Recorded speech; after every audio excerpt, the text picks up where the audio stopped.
देशमुख हे आमदार झाले, निवडून आले, तर एक प्रकारे तुम्हाला पाडायसाठी तो प्रयत्न झालेला चर्चा होती ती आता खरी त्यांच्या बोलण्यातून समोर आले. आता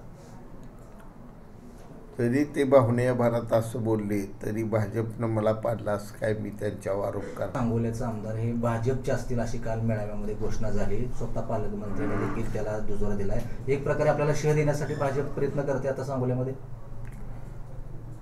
कालची निवडणूक ही माझ्या गंभीर मी आजारी होतो त्या आजारपणात मी पार पाडलेली आहे आणि तोच मला खरा फटका बसलेला आहे.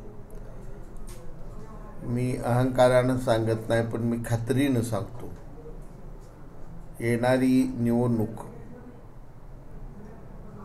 29ची ही सांगोल्यात शिवसेनेचा उमेदवार निश्चितपणे निवडून येईल. जो उमेदवार पक्षप्रमुख एकनाथ शिंदेसाहेब देतील तो शिवसेनेचा उमेदवार या ठिकाणी निवडून येईल एवढं मी खात्रीनं सांगतो. उमेदवार शिवसेनेचाच असणार, 29 उमेदवार शिवसेनेचाच असणार. Okay done.